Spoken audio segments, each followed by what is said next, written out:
Go on over there. We're going to talk about all things Stacy and all the things that we do. But I mean, we will talk about heart health and all of the things that are super important about today. So just a reminder to everybody, today being World Heart Day, that heart disease is the number one killer of people in the world. 1 in 3 women die of heart disease, which is a really dramatic thought, that more women are killed by heart disease than by breast cancer. And yet we have far less funding to be able to help women across the world. So please be aware of that. But while you're thinking about that, go over to Facebook Live, to the Counselor's Corner, hear all about my story, and have fun with us. We're gonna laugh. We're gonna probably, maybe we'll cry. I don't know. Sometimes I cry, but we'll have a great time. And I will see you guys over there. Thanks so much, everybody. I love you. Hi. See you guys later. Going over to Facebook at the Counselor's Corner. Okay. I'll see you guys there. Love you. Bye. You're in the right place at the right time. Listen, you heard Stacy. I'm going live. We have the queen in the house, Stacy C. Simpson, the reigning Miss Achievement World 2022. Woo! Hey, what I'm talking about. Yeah. Stacy, how are you doing today? I am fantastic. I'm so grateful to be here. Thank you so much. You're such a light, and we need more people that are happy and a light and doing the right things and sharing people's stories. So I just think you're phenomenal. So thank you so much for being part of all of this for me. I have to bring you back on the show again tomorrow. I tell you, I like hearing stuff like that. Thank you so much, Stacy. I think your story is awesome. Everybody's going to know how awesome your story is, your perseverance, your triumph. It's what the Counselor's Corner is all about. The moral compass is all about. And I tell you, I can't wait to get into it. So what we're going to do, matter of fact, I feel a little James Brown coming on. Wow. Hey, just a little James Brown. Oh, give me some more. I grew up in Detroit. Like I was a little kid in the 60s in Detroit. So I dig it, man. Grew up in Detroit. Yeah. All right. Awesome. The Motor City. And Motown. That's Motown. Motown in the 60s. And that was really like that made my brain about what music is and how music feels for me. And so like I love it. It's in my blood. So well, listen, my little brother is from there, Vincent Rutley. He is an awesome artist. And also, don't let me forget, I'm gonna Laura Rain. They've both been on my show. Their music is crazy. I'm gonna have to make sure I connect you with them, because I'm gonna tell you something. You talk about some change your life music. I'm gonna have a music show this week, though. I thought about it, and all the artists that I've had on so far, I'm gonna have a music show, so I'll make sure you get a copy of that. But their music, yeah, that's your homeboy and your homegirl. They're bad now. They ain't no joke. They're no joke. So we're gonna go ahead and get the show started. We're gonna play the promo, and we're gonna be back with Miss Achievement, reigning Miss Achievement USA 2022, Stacy C. Simpson. Yeah.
Oh, I got you. Oh, live from Miami, Florida. Yeah. We got Stacy C. Simpson, reigning Miss Achievement World. I'm going to read your biography, give you a little time to pull yourself together. Uh, Stacy is a 3-time cancer survivor who was given 8 weeks to live on September 11th, 1996. She developed heart failure as a side effect of the cancer treatments. Additionally, she has a mild form of autism known as Asperger's. As a child, she suffered a physical and emotional assault, sexual, physical, and emotional assault. She now owns 2 successful businesses. She's the reigning Miss Achievement World 2022, and she represented the USA at the World Pageant in July. She's been involved in the pageant industry for the last 39 years. The reigning Miss Achievement World 2022. She's graced the stage for several well-known systems. She's walked, and I have to ask you what the NYFW is. New York Fashion Week. Woo! New York Fashion Week, Miami Swim Week. Miami is my place because that's the first place I ate curry goat. Miss Simpson is the CEO of Jimagination, which provides movement education programs for children under since 2003. Stacy's also the CEO and the host of Pageantry Now, which interviews pageant title holders from all over the world. Stacy, I already said that. I already said that. I'm getting ready to say it again. Okay, here it is. She was hit by a truck while riding her bicycle in 2014. And I'm not going to tell you what happened because that's a question. So I'll let you wait to see what happened after that. She's been an ambassador of heart failure for the American Heart Association. She's been featured on the Today Show, Inside Edition, CNN, NBC NBC Nightly News, and NPR. That's right. That's right. She's the winner of the presidents, not of Miami now, the president of the United States, the President's Call to Service Award for over, and check this out, y'all, 15,000 hours of community service to organizations that she served. She now resides in, as you would say, as some of us say, MIA, Miami, Florida, with her husband, Michael. Stacy, welcome. And I got to, you're just awesome. I got to give you this. Hey, hey.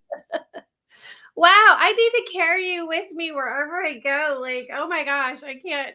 That is, it just sounds so crazy when I hear somebody else say it. But the enthusiasm, like I need you for like my PR. Listen, I do PR, Stacy. Got you covered. Just reach out, call me anytime you need me. I got you covered, my dear. But your story is so awesome. There's so much ebbs and flows in your story. And I remember when you reached out to me and I was reading it, I think it was like maybe 2 o'clock in the morning. I saw your message and I read that and I said, man, I know it's late, but I'm gonna reach out to her right now because I want to get on the show immediately. And your story is so compelling. I thought it was so awesome. I thought it was, I mean, definitely you need to write a book. I don't know if you're writing your book yet or not, but We've tried. We actually, I was in the middle of writing my book when I got hit by the truck, and then I just was like, okay, apparently it's not time to write it. So now I've decided I just want it to be a telenovela. So I like that. Telenovela. You learned a new term here today. Telenovela. That's right. I'm going to use that. it just like there's so many chapters to it, and it's just too. I guess what I need is someone to actually write it for me because like when I get into writing it, it just gets so much emotion gets weaved into it, which is great, but it also it's too much stuff. So one day, I mean, when it's supposed to happen, it'll happen. God has a plan. I'm good. That's absolutely, absolutely, absolutely.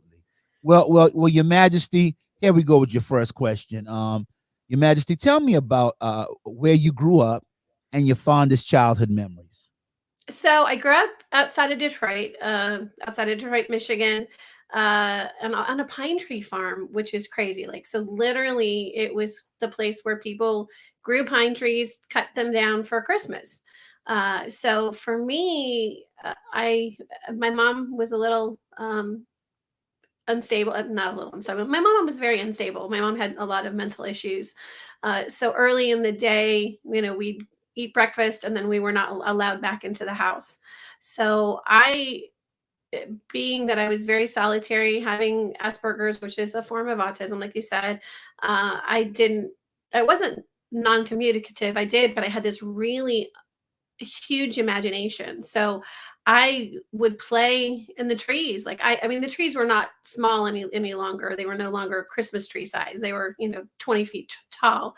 So I would climb up all of these crazy trees and I would make these tree forts. During the winter in the snow drifts, I would pull them out and make them into like go inside of them and dig them out and make them into igloos and stay inside of the igloos. And I just had this crazy wild imagination.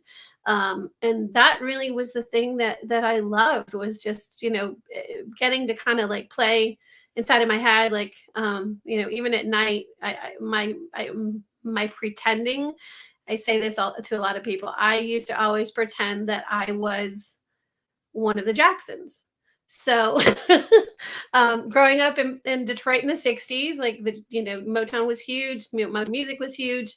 And I didn't realize that I didn't have the correct amount of melanin. So I just thought I looked just like them and I was totally cool. And I would dance around my bedroom, pretending I was Janet, which Janet's like 15 days older than me. So I was like, perfect. I didn't know that then. Now I know it.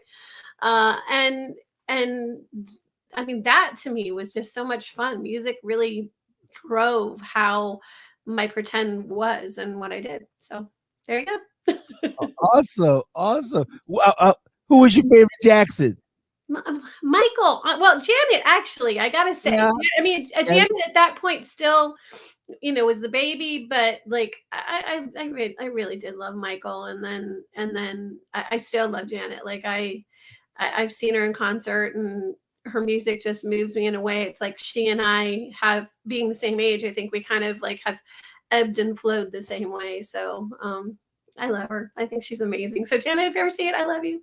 love you, Janet. That's right. Reach out, definitely.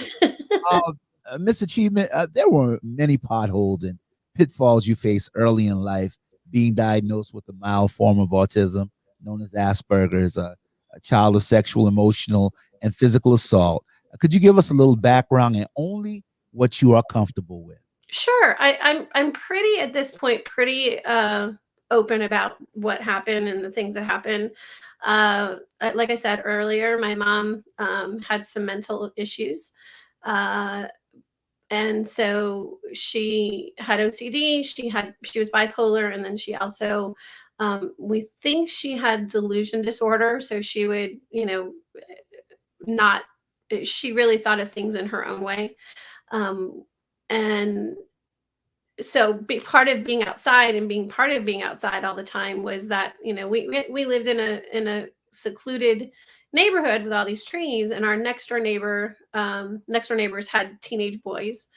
And at the age of 5, one of the boys, who was 18, grabbed me and had me touch him.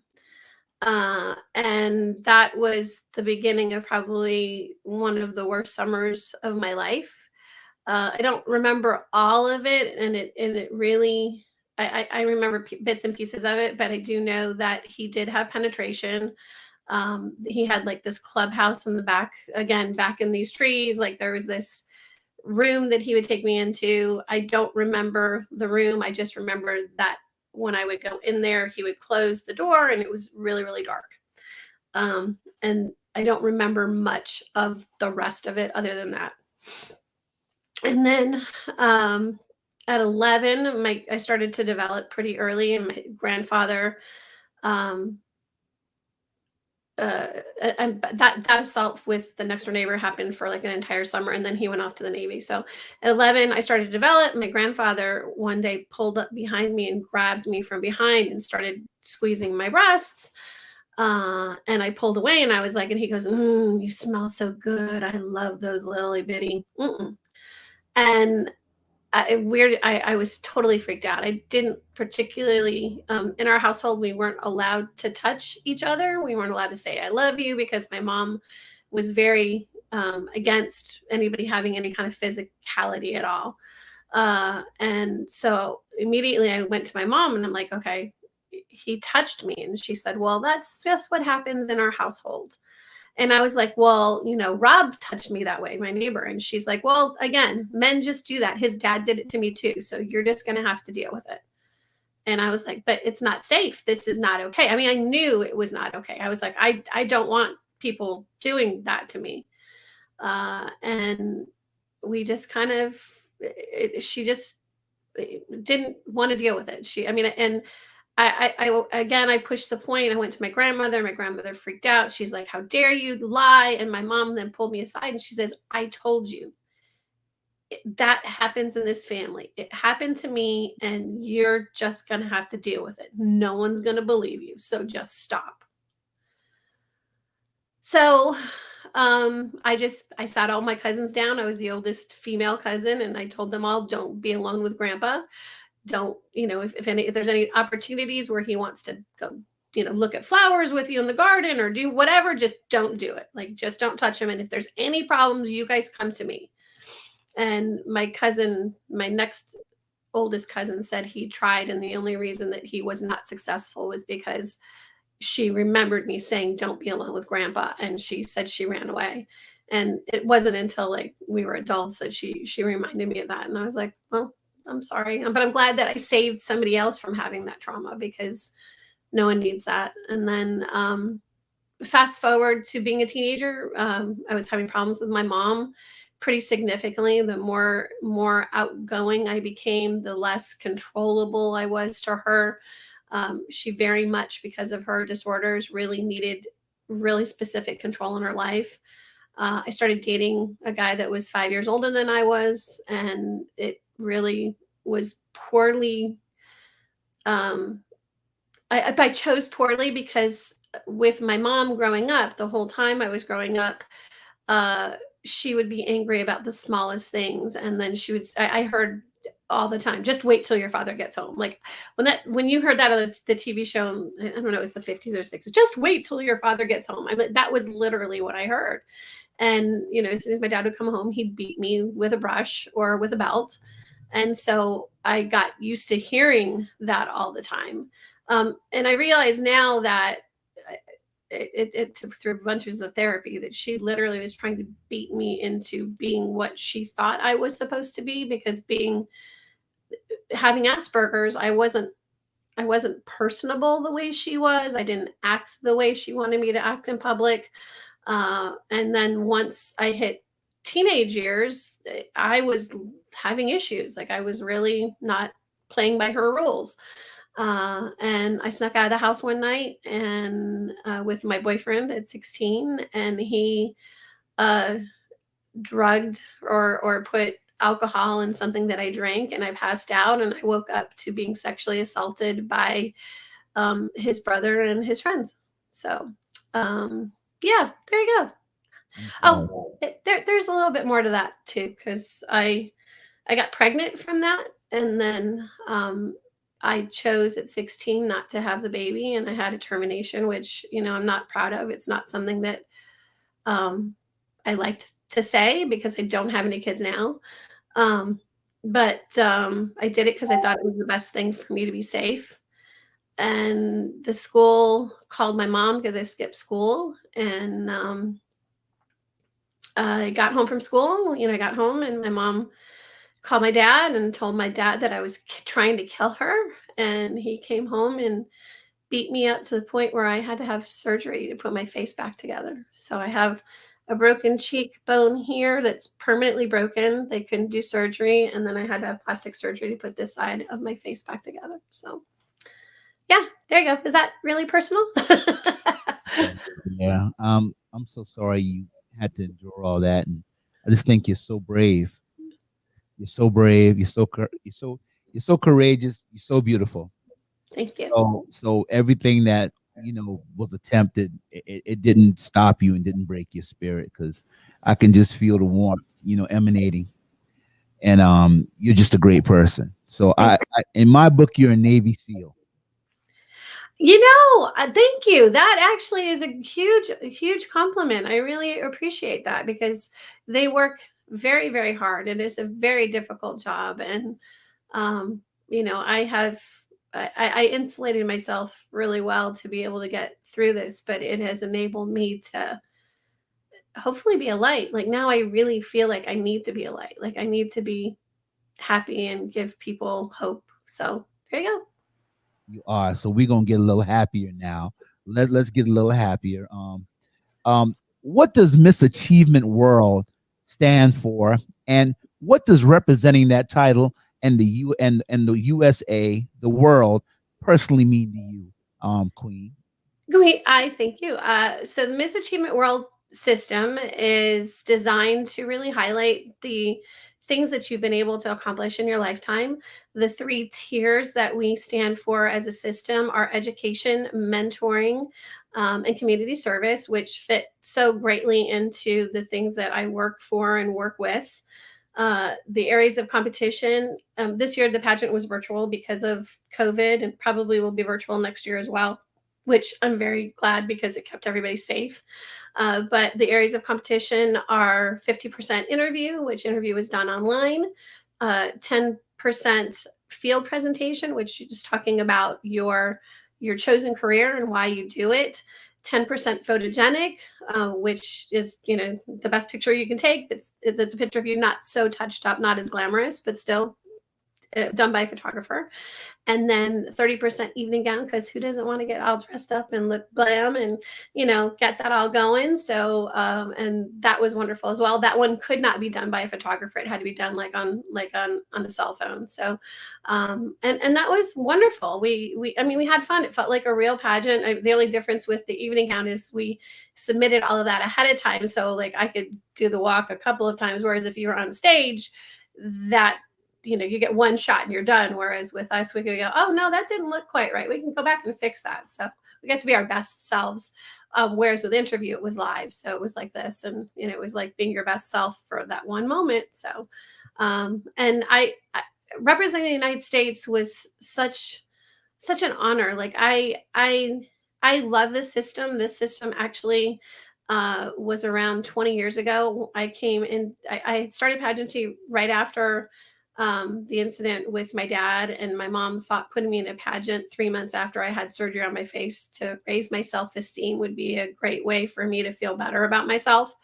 I don't think at 16 it was the right thing for me to do at that moment, but it did actually help me become more uh, better able to communicate. It really helped me with the interview skills, helped me feel more confident about other things, just not my weight and things like that. But I came back to pageantry at 35. And when I came back, that was when previously Miss Achievement World was Mrs. American Achievement. And my current director was the Mrs. American Achievement. And I saw her and I went, oh my gosh, I want to be her. Like, I want to be that queen. That is the type of person I want to be. She's elegant, she's gorgeous, she's well spoken. She will tell you she's curvy. I don't think she's a size 8. To me, that is even less than, even thinner than the typical size woman these days, because I've been a size 14 for like the last 25 years. And then she went on to win Mrs. Galaxy, which is what that system became. And Ms. Achievement World had become Mrs. American Achievement, had become Ms. Achievement World, and then turned into this other system. And it kind of died. It went away. It wasn't anything. And then Diana, our director, Diana Lawrence, Dr. Diana Lawrence, she brought it back 2 years ago. And I was so happy because I had a dream. I won this pageant 20 years ago. I literally had a dream. I thought I was looking for ways to share my story. And I woke up and I went, oh my gosh, I'm going to do a pageant. And if I wear a pageant, I'll be able to wear this crown and then people are going to listen to me and it's going to be so awesome. And the person that I was in a relationship at that point went, yeah, sure. Whereas my husband now is like, oh, we're doing this. Like, he was holding my hand the whole time, and he goes to all these events with me, and I love him. He is so amazing and supportive. And I'm so blessed that I have such an amazing person to be able to share this title. And as far as representing the world, like I feel I still, it still hasn't quite hit.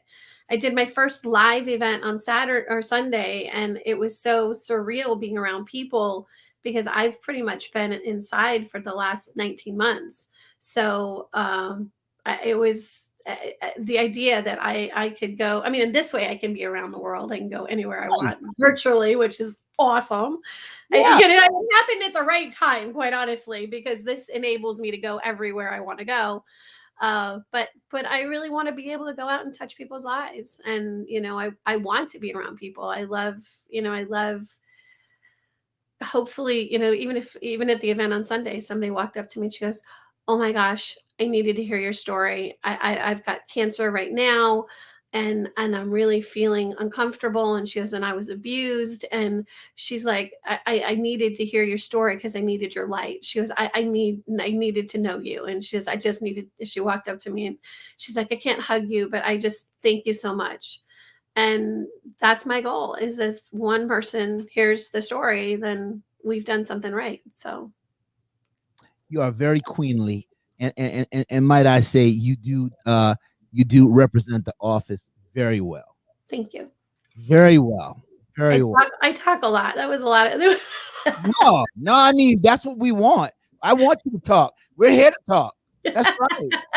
We're here to talk. Absolutely. Um, you own two successful businesses, Pageantry Now and Imagination. As the CEO and host, could you tell me a little bit about those two companies? Sure. So with Pageantry Now, it actually started. I was doing interviews through Pageantry, which it was kind of on accident, but I was at Miss Universe, on the red carpet at Miss Universe in 2015, and I wasn't supposed. I was working for another organization, and I wasn't really supposed to be on the red carpet. I had walked into the interview room and the red carpet room, and I said to the person who was in charge of Miss Universe's comms, I said, can I just meet Seal? When I was going through chemotherapy, I listened to his second album over and over and over again. I said, I just want to say thank you. Like I'm such a geek. He's performing tonight. Please just let me do this. And she went, "Oh, hold on," and pulled me out onto the red carpet. So now I am interviewing the people on the red carpet, and I'm like, hold, what? How did this happen? So I don't. All the people are coming down, and the judges, and there's all the other people that are the media people have this list of who's coming, and I'm going, who's coming next? And I'm Emmett Smith. Wow. Oh, that's so cool, Emmett. Oh, dude. And I was like, and I lived in Dallas for 10 years. My brother worked for the Cowboys. So I was like, "Hi, Emmett." I wrapped my arm around him. I stood with someone doing videotape, and I'm like, "Hi, I'd like to know more about you. You're world famous number 22 Dallas Cowboys and winner of Dancing with the Stars. This is an honor." And he looked at me and he goes, "Wow, you know who I am?" And I was like, "I do."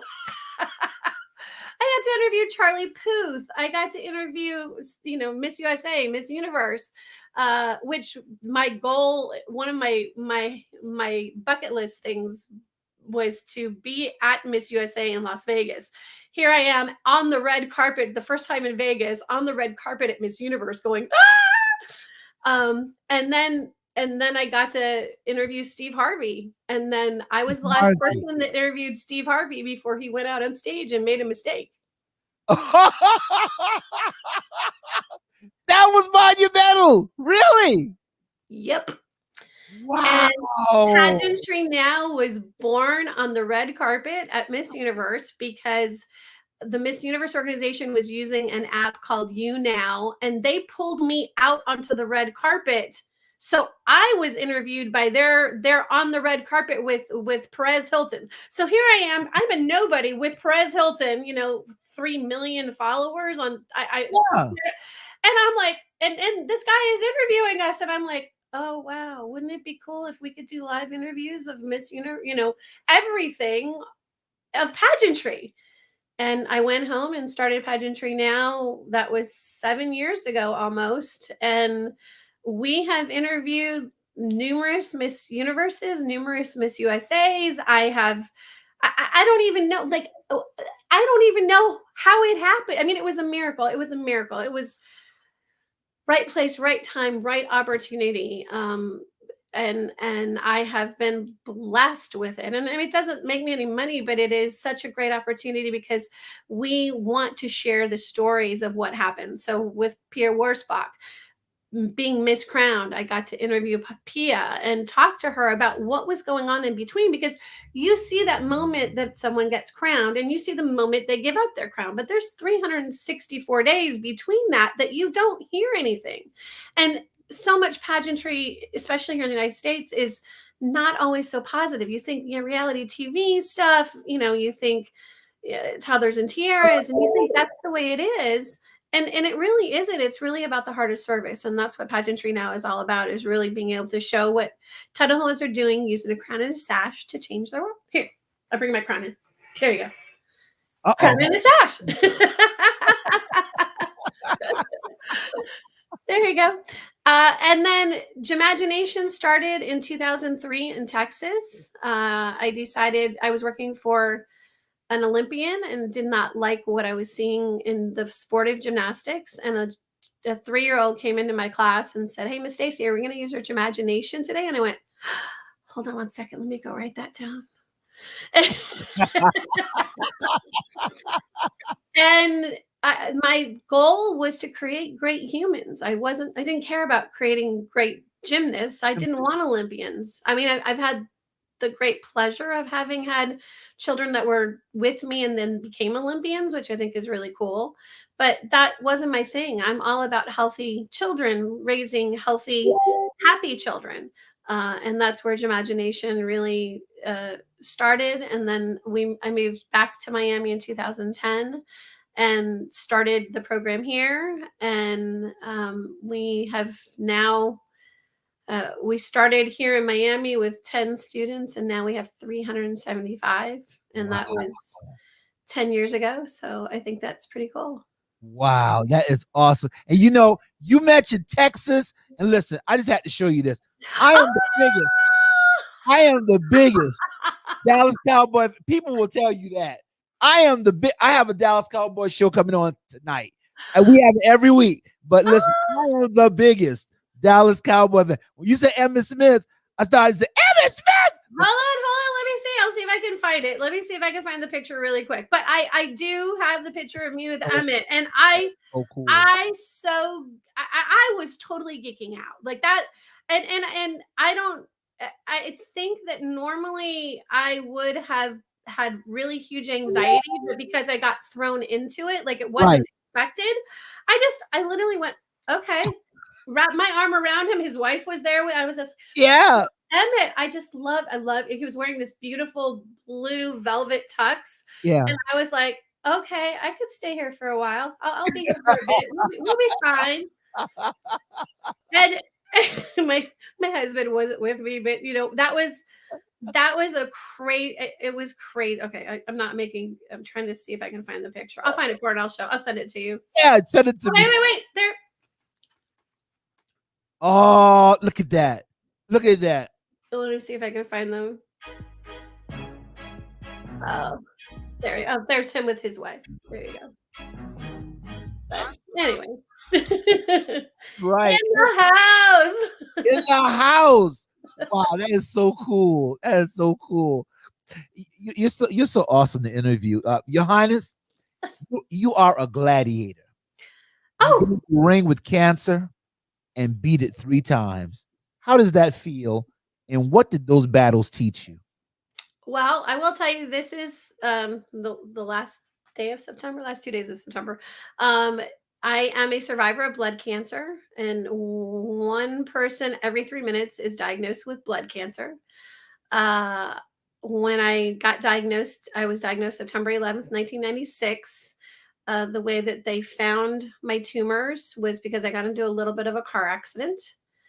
And I went in to get checked out because it was a fender bender. It wasn't anything serious. And the doctor came back and said, we're going to keep you for a little while. And I was like, oh my gosh, did I hurt my spine? Like, what happened? And she said, nope.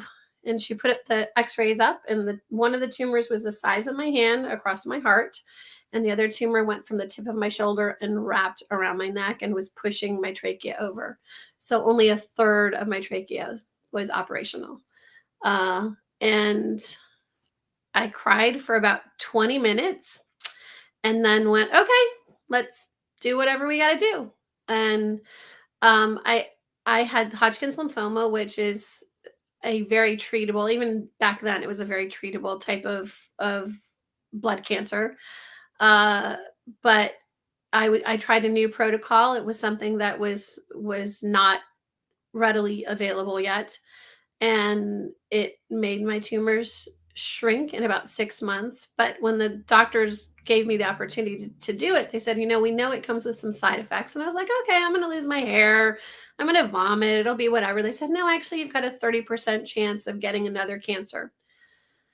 And I said, well, why would I do that if, like, that seems kind of counterintuitive for me to use something that's going to give me another cancer? And he said, well, we can have a cure in 10 to 15 years, or you can die in 8 weeks. So you decide what you want to do. Wow. And they were correct. Like, I mean, we don't have a cure. I wish that we did. I would love that. I know that the protocol that I use now put the cure rate to 98% for the type of cancer that I have, which is phenomenal. I love being part of history.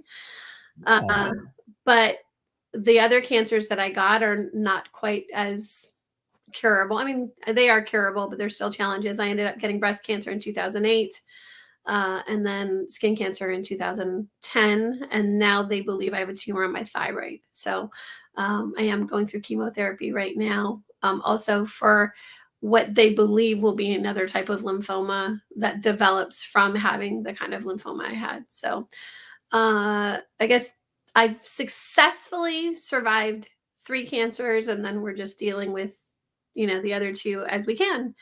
And I think the thing that people need to know is that, yes, we do have a lot of people that are surviving cancer, that are surviving, being told they have it, and it's less scary now.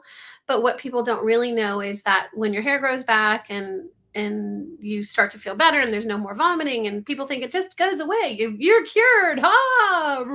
Remarkable. The reason I continue to tell my story is because the long-standing effects that the treatments have on your body are forever. My actual physical DNA has been changed.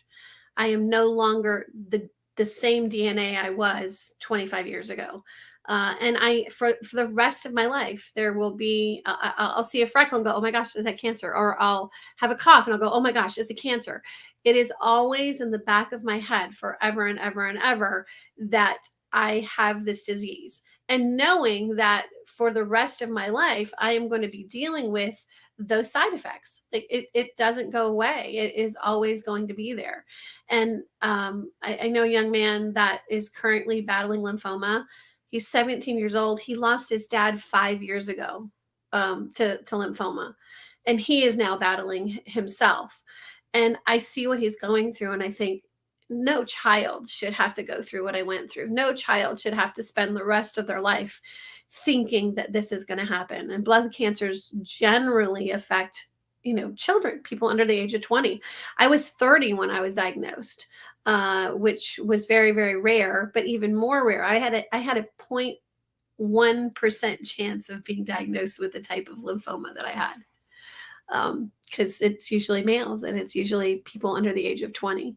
So I think we need to find a way to be able to not make this happen anymore. We need to help people and realize that this is a long-standing, long haul for the rest of your life problem. It's not just, oh, okay, we'll go, we'll take it out, we'll give you chemo. Like, that's kind of what people think now, is that you're done and then that's it. So that, and it is what it is. I mean, I hate the fact that now I'm so like blasé about it, but I often say that I think the Asperger's kind of allows me to go fix the problem, go directly to what we need to do, and not think about any of the other things. So Awesome. That I tell you, I think just like I said, you're a Navy SEAL. The way you handle it, um, and you know, I draw inspiration from listening to you talk about it. You know, because the way you handle it, it makes me almost feel like, you know, you want to feel like, oh God, so much to go through. But listening to you talk about it, I'm like, well, if she tough about it, she's going through it. I got to be tough about it too. You know what I mean? And so I just think that you are I just have to go ahead and I just think you are just awesome, you know. Absolutely awesome. Absolutely. In 2011, Queen, you were riding your bike and you get hit by a truck. In the midst of this, you accomplish another first. Can you take us back to your bike ride and tell us about the amazing first that you accomplished through this tragedy? yeah. So I was doing a fundraising ride for the cancer charities I work with. I up until that point I'd raised about $4 million for the cancer charities that I work with. And I was on my first long bike ride because I decided I was going to do an endurance program and do a triathlon instead of doing a marathon, which I had done marathon training previously. And in front of a hospital, someone ran a red light, and I was in the intersection and went underneath the bicycle. And it was kind of crazy because I mean, I was 1,500 feet from the hospital, which was great, but the handlebars actually went into my abdomen. I was pinned underneath the truck, and I pulled the handlebars. They didn't break through the flesh, thank goodness. So I pulled the handlebars out, pulled myself out, and then as I was getting out from the vehicle, a police officer was driving by and saw the accident happen, and he grabbed me and he goes, "Do not move." I was covered in blood. You hear about superhuman strength. I don't know how I did it. From that moment on, I see everything from across the street. I don't see things from my own perspective. The only thing I remember was seeing the bottom of the bottom of the truck, and that was really the last personal thing I see. And you know, I had severe damage to my spine. I had severe damage to my knee. I had severe damage to my shoulder because the impact was here, and then I literally tipped and went underneath the truck. And it wasn't like a truck; it was a utility vehicle. So it was like one of the basket trucks, you know, the ones that go up and fix power lines and stuff. So it wasn't like an 18-wheeler either. So I always try to clarify that. But in the midst of all of this, my heart started to fail. I had been diagnosed a year later with heart failure as a side effect from my chemotherapy treatments, and was pretty okay using medication. It was well controlled. And as things started to get worse with my body and with more surgeries and everything that was happening, my heart went into full heart failure. So by 2012, I had a heart function of 10%, which is, transplant list. And I had met my husband while I was rehabbing, while I was learning how to do stuff and online. Like, I was bored, so I was like, oh, let me see if I could talk to somebody. And I actually met him in a app, and that was in September of 2011. And February 14th, 2012, they put in a defibrillator to keep my heart going until I could get a transplant. And while I was having it implanted, they told him, she's going to die, so you need to make final arrangements. She's not going to make it. Like, we don't think we're going to be able to get her heart. And so he proposed after the surgery, and we got married 2 weeks later. So I tell people my broken heart was fixed on February 14th. But we got married on February 29th, so he only has to worry about an anniversary every 4 years, which is kind of perfect for most guys. So there you go. Every man that hears that story goes, brilliant. That was awesome, dude. Brilliant, right? That's right. If he forgets it, he's in trouble. Yeah, he's always reminding because it's always an election year. That's how he knows. So Olympics, election, it's so he knows. Uh, But while we're trying to see about what we're gonna do with the heart issue and keeping me alive, one of the ER visits after they put in the defibrillator, a young doctor said, "Hey, have you thought about stem cells?" And I'm like, I don't have cancer anymore. Why would I have to worry about a stem cell transplant? Like, this is not cancer, dude. And he's like, no, we have a program here that will enable the doctor to give cardiac stem cells to repair the damage to your heart. And I said, what? Like, okay. Like, stem cells were still very, I mean, they still are very new. It's really something that a lot of people think come from fetuses, and I'm like, no, no. We met with a doctor. We met with the head of the institute, the interdisciplinary stem cell institute at the University of Miami, and Dr. Hare, and he said, you don't fit the protocols for our study. He said that the study is really made for men's hearts. So we don't think we can get you in, but I'm going to fight really hard. He goes, you have the story that makes me want to make this happen for you. He goes, we're going to keep you alive until we can do this. So in 2014, so it took 2 years, he actually went to the National Institute of Health, got an exception made so that I could be in the program, be added to the program. I was the first woman to receive my own stem cells that they created. They pulled them out of me and then reformatted them so they were cardiac stem cells. And then another woman got to get my stem cells in the OR next to me on the same day. So it was pretty miraculous. Like they also found, while they were implanting the stem cells, they found a blockage to my heart, which was 90% blockage. So it was a blessing on top of a blessing, because I would have probably have just dropped dead because of massive heart attacks. So I ended up having to have a double bypass as well in 2015. But my heart function is up to 45%. I did not have to have a transplant. And it is groundbreaking. Like, this is saving lives. This is changing lives. This is history in the making. And I am so unbelievably proud. And today is World Heart Day. So it is even more miraculous. I'm wearing my red because even though I've always been the cancer girl, at least I have been for the last 25 years, the last 10 years of my life have been really dealing with these heart issues and recognizing that if your heart stops, that's it. So we need to make sure that we make this research happen, because it can save lives, and that's what we need to have happen. So wow, that's a remarkable story within itself. That's a remarkable story within the story. What's that? A paradox? yeah, Yeah, yeah. yeah, absolutely, absolutely. Um, uh, Queen Stacy, you have a knack for turning tragedy into triumph. What is your recipe for disaster? And what do you tell others when they come to you with challenges, when the challenges that they're facing? I always say that, never qualify what I've been through against your experience. Everybody has their own obstacle that they have to overcome. It is super, super important that you recognize that whatever that challenge is, that you can meet it and overcome it by thinking that you can. Saying can't makes your body and the rest of everything that you do go, nope, I can't do it.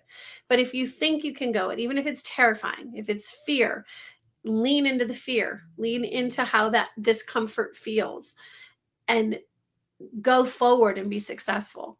And I say that the because whatever's happening to you isn't you, it's the person that you are on the other side of it that defines who you are.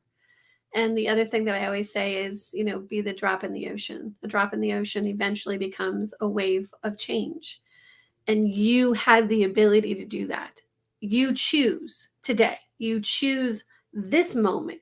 You choose to wake up and be in a good mood. And it really is a choice.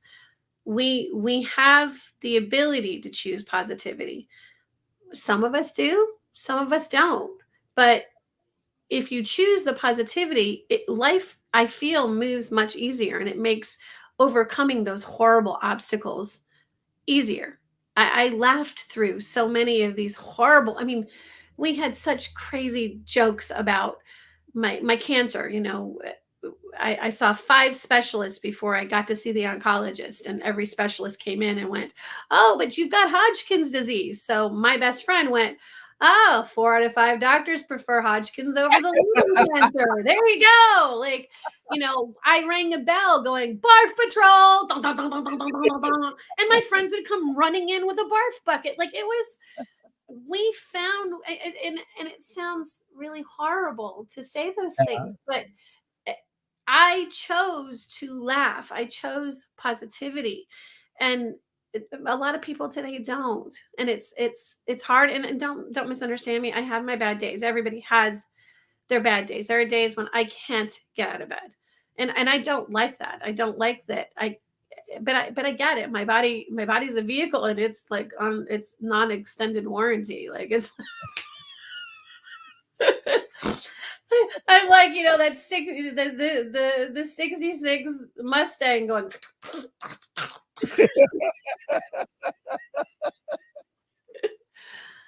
But you know, find the positive, and be okay with the scary, because if you can lean into the scary, which is terrifying. Like, I'm not going to say it isn't. The unknown is terrifying, but believing that you can really has power. It has power. That's an awesome answer. You're funny. Again, my sixth sense of humor gets me through so much. People are always like, "You're kind of inappropriate." I'm like, "Okay, well, you know, it works for me. So as long as I'm still alive and kicking, I'm gonna, you know, it works." My friends and I do the same thing. Yeah. We do this that same thing. You and I are the same kind of people. We're cut from the same cloth, believe me. See, I We, love that. I need more. We need more people like that in the world, because, you know, I mean, until it was inappropriate, I quoted, you know, Bill Cosby all the time, because I was like, that man made me laugh. Like, there, I mean, you know, that kind of humor where you don't have to swear, but you can really laugh at. That's some good stuff. yeah, you told for saying something about Jello pudding pops now, and I'm not saying anything about Jello pudding pops. So I don't want the Jello representative calling me and saying, "Hey, Oh, but I miss them. Oh, dude, those are so good. Oh, they good. are they were good. Yeah, the Jello pudding pops were good." They still make them. I don't know if they still make them. I don't know. I'm gonna go look. Now you've planted a seed. So when I go back to the store, I'm gonna be looking for pudding pops, and I might not remember this conversation particularly. I'm gonna see, why do I want Jello pudding pops so bad? What is it? Ren and Stimpy. What is it, man? Oh, see, I see. I know my best friend. I call him my brother. My best friend Uh, watches cartoons like crazy, and Ren and Stimpy is one of I those. love Ren And and I would be like, Beavis and Butthead. I was like, I don't get it, but you guys are funny, laughing, so I'll just. Yeah. Whereas I was like the Animaniacs girl, going, "Oh my gosh, they're Yeah. hysterical." Animaniacs is hysterical, but Ren and Stimpy, it's hilarious because you know, Ren gets so frustrated. You know, it's Stimpy's so stupid, so that's why he says, "What is it, man?" And you know, even when he prays, you know, he's like, "And God, please give me $1 million." It kills me, man. That the accent. Me and my cousins and I, we grew up watching Ren and Stimpy. See, like, for, well, and I mean, I was older, but we, like, again, we did the Animaniacs thing, but even while we were competing for this title, so the other queens that were with me, the other title holders that were competing for my title, we'd have this queen talk, like it was either we were actually speaking in a group or we were chatting in a group. It'd be like, "What are we gonna do tonight, Miss Stacy?" And I'm like, "Same thing we do every night. Try to take over the world." Take over the world. Pinky in the brain. And they're like, "You're insane." I'm like, "Yes, but which mouse am I? Am I brain or am I Pinky? Because I can play either one." So yeah, still trying to take over the world. That, I mean, I have the world title, but I still try to take over the world. Oh God. Queen Stacy, you are an ambassador of heart failure for the American Heart Association. You've been featured on the Today Show, Inside Edition, CNN, NBC Nightly News, and NPR. Queen Stacy, you've been a recipient of the President's Call to Service Award for over 15,000 hours of community service to the organizations you've served. Do you drink espresso or Cuban coffee? I do cafe con leche. I need a little bit of milk in it and lots of sugar. Yes, and honestly, I only really like Cuban coffee. I don't particularly I do cold brew coffee, but I don't particularly Yeah. like regular coffee. So yeah, but sure. Cafe con leche all the way. Listen, that's like mother's milk, isn't it? Seriously, how did it feel, first of all, to be recognized by all those major media outlets? Wow. Fantastic. Like I'm not crazy about how it happened. I mean, it was an incident where it was the beginning of the pandemic. I had an issue with my heart right as Miami shut down, and I got rushed to the hospital because my heart rate was super super high and we were afraid my defibrillator was going to go off.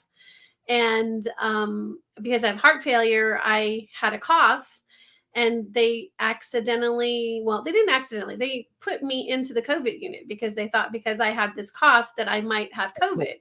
So here I am, this girl with a heart issue in the COVID unit in isolation, not in isolation from the other COVID patients, because they were literally, it was like little 6 feet dividers and this huge bubble and people in hazmat suits, and I'm sitting there on my Apple Watch going, okay, my pulse ox is good. Yeah, because there was nothing to monitor my heart in this unit. And I came in with a heart issue, and it ended up they had to swab my nose and sent me home. Like, they didn't even do anything for me because they thought I had COVID. And I was like, okay, you're not even going to check my heart. The cardiologist wouldn't come downstairs to see me because they were afraid of exposure. So immediately I contacted the American Heart Association, because I just become an ambassador for them, told the story. And the next thing I knew, I was on NBC Nightly News, and I'm going, okay, this is real. This is real. Uh, and it just went crazy from there. Like, the amount of articles that say my name all over them when you do a search of me is insane, because like I said, it was CNN. I was on Inside Edition. I was on the Today Show and the Today Show happened like 2 months after this incident happened. And I was like, how did this happen? I'm happy to share my story. I just wish it was not because of something negative. I really would like to be able to share my story as a survivor of heart failure and tell my story that way. And then with respect to like the President's Call to Service Award, I cried. I cried. Like, it was such an amazing honor to know that my work that I've done, that I've worked so hard over the last 20 years, giving of myself as much as I possibly can, to receive an honor. I mean, I wish I had gotten it from a different president.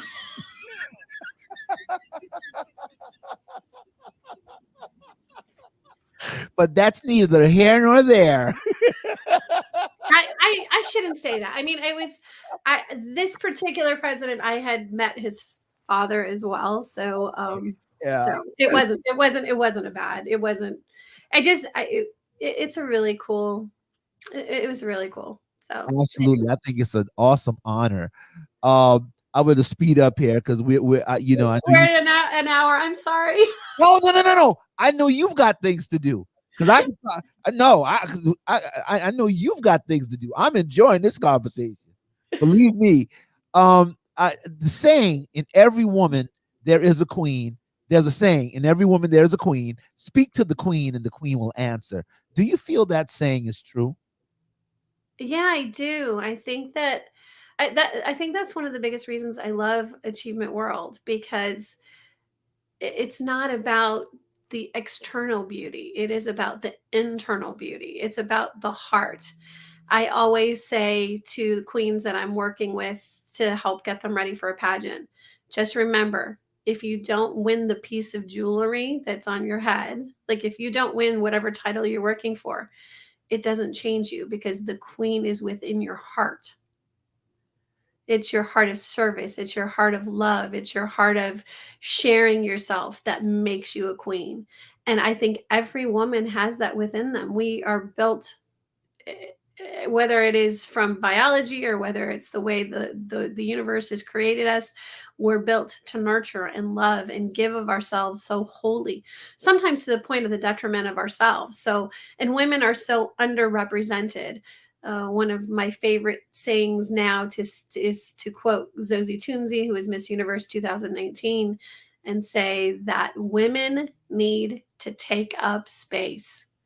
We need to step out and be seen and take up space in major organizations and in government, and use that heart of service that we have to further women's causes and to be able to help the world. So, absolutely agree with the statement. Okay, I've got another one for you, and it seems like this fits you so well. Um, a real queen knows how to build her empire with the stones that are thrown at her. Yes. So one of the things about my job, uh, my business, is that I actually am a certified ABA therapist, a behavior modification therapist. So I took autism, something that I have, and then went to school to be able to help children that have autism.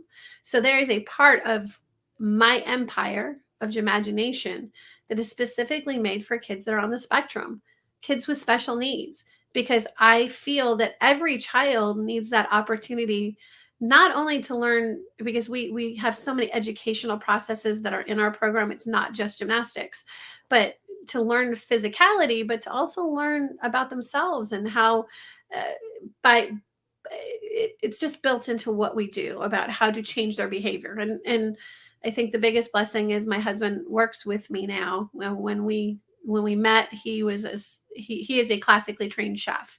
He trained in Austria to be a pastry chef. And a couple of years ago, he said to me, "Hey, Stay, I want to come do what you do." And I went, "What? Teach gymnastics? Like work with kids?" Like, no. And he said, "You have fun every day." And I went, "Yes, I have fun every day." He goes, "I want that job." And him joining the company was the best decision he made, because they love him. And because of him dealing with me, because there are days when I am very on the spectrum. I have really bad days. During the pandemic, there have been more of them in the pandemic than there have been in the 20 years that I've been controlling my behavior. And he uses the same implementations that I use as a therapist in all of our classes. So my empire is built on the things that happened to me as a kid, and knowing that these kids need a safe place. They need a place where they can be loved and be highlighted and have a great opportunity to have fun and learn in a safe place. So Well, you rock this interview. I want you to know that. I have one last question for you. I do have one qualm, and my only qualm with you is that I think that since I know now that you study behavior modification, you did modify my behavior because now I want Jello pudding pops. So we'll just sorry. You can make them. You can get some Jello. And go get the pudding and then put it in the freezer. You can get. I mean, now on Amazon you can get the little things and make them. So, you got to say it with the accent. You take the Jello pudding and put it in the freezer. Put it.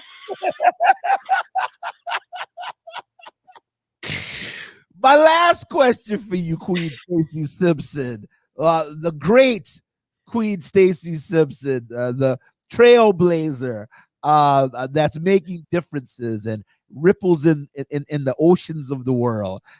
Queen Stacy Simpson, Miss Achievement World 2022. What would you say about your journey so far? Oh, it is ungodly. Like I it is my husband goes, "Okay, all of that natural stuff tried to take her out, so then we had to take in a truck because, you know, it's not working. Somebody's trying to take me away, but we don't know who it is, so we're just going to keep going. We're just going to keep going." It is a journey being in all honesty, my therapist, I have therapy because I need it. Because who wouldn't after one of the things I've been through? Yeah. But my therapist has said that I'm an extraordinary person, and he said that I should probably have committed suicide by this point or probably be institutionalized. He said that I have this dramatic, amazing way to overcome and to move forward, and this light that keeps me going. And um, I'm proud of that. I'm proud of this journey. It's a crazy journey, but it is one now that I can use hopefully to inspire other people. Get out of bed and do something, make something of your life because you can do it. Well, I just have to say that, Stacy, you've inspired me. I think that you are just an awesome person, super awesome. Thank Um, you. we want to thank you for coming on the show today. Oh, that's the wrong one. Hey, let's give it up for Queen Stacy Simpson, Miss Achievement World 2022. That's right. And Stacy, I just think, please come back anytime you want to. You've been very, very truthful. You've been very, very funny. I'm gonna be laughing all day thinking about you, and I feel good knowing that I got a new, very good friend out there in Miami. Yeah, no, and go Dallas. Like I don't my husband's a Seattle fan, so I have to be careful. You'd be like, But I mean, like I have pictures of me in the Dallas Star. Like I have been in the locker room. I've met the players. I in the oh, old stadiums, the old Dallas Stadium in the middle of the Star, the new Dallas Stadium in the middle of the Star. Um, and that is to me iconic Dallas, iconic Texas. That is what we growing up in the '80s when we thought of the TV show Dallas. You think of the Star, so it is go it Dallas. is crazy because the last show I had a singer on my show, and definitely, and I never she was Tony Dorsett's niece. Oh You know, wow! and now here you are with your connection to Dallas, and so it's like, oh, Ah. the Yeah. universe keeps bringing the Dallas people together. Well, I will tell you again, Emmett has the most calming vibe. In all of the interviews I've done over the years, just I just was like, "Oh, I can do this. This is awesome." I was like, "Sure, from here on out, I'll just whatever. I'll just remember Emmett and just think of everybody I interview that way and be Yeah, like, it's cool. It's all good." yeah. Almost like the Beatles, right? Free as a bird. Just make you feel calm, right? Like I cannot. God, Emmett, if you see this, like I hope you. But honestly, it was an amazing. He has this aura about him that I just was like, yeah, I could be here for a while. I'm good. So you can I won't say where. Well, maybe I will. You can go to Pageant Live. They're on YouTube, and you can look up the video. It was actually a really nice interview. So I'm gonna look it up. I'm definitely gonna look it up. And once again, Stacy Simpson, Queen Stacy Simpson, Miss Achievement World 2022. Thank you for coming on our show today. I am so blessed. Thank you. You make me laugh too, which helps because it's heavy. And I love that you are changing people's lives by giving them this opportunity because not only are you giving people an opportunity to share their story, but you're giving your listeners an opportunity to feel something that maybe and hear something maybe they need to hear at that moment. Maybe if it's just one person, you've changed one person's life. So thank you so much. Thank you, dear. Thank you, dear. And you have a wonderful day. And everybody in our viewing audience, thank you for tuning in today. And we'll see you guys next time.